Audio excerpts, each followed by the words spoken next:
কবিতাৰ শিৰোনাম আঁঠু কাঢ়ি য়োগা কৰোঁতে মূৰটো আঁঠুত লাগি ধৰিল।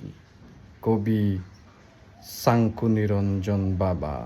তেওঁৰ সুশৃংখল সুঠাম শৰীৰৰ গঠন চাকৰিৰ বাবে উপযুক্ত আছিল।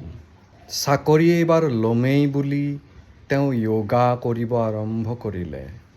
পিছে হিচাপতকৈ বেছি আঁঠু কাঢ়ি য়োগা কৰোঁতে তেওঁৰ মূৰটো আঁঠুত লাগি ধৰিল। এতিয়া তেওঁ মিডিয়াত কথা ক'লে আঁঠুৰ পৰা থু ওলাই পেণ্টত পৰি পেণ্ট ভিজি যায়। তেওঁ ভাবিলে তেওঁ এইবাৰ চাকৰিটো পাবই। পিছে চাকৰিৰ বাবে প্ৰাৰ্থীৰ অৰ্হতাত এইবাৰ কিছু পৰিৱৰ্তন আহিল। প্ৰাৰ্থীজনৰ থাকিব লাগিব ডাক্তৰ অথবা IASৰ চাৰ্টিফিকেট। ঘোষণা হ'ল এই চাৰ্টিফিকেট নাথাকিলে কোনো প্ৰাৰ্থীকেই যোগ্য বুলি বিবেচনা কৰা নহ'ব।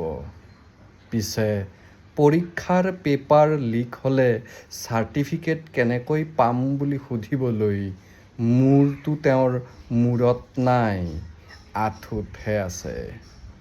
নজনা নুশুনাকৈ য়োগা কৰি তেওঁ মূৰটো আঁঠুত লগাই ল'লে। এতিয়া চাকৰিও গ'ল। মূৰটো বাৰু এতিয়াও যোৱা নাই, আঁঠুত হ'লেও লাগি আছে।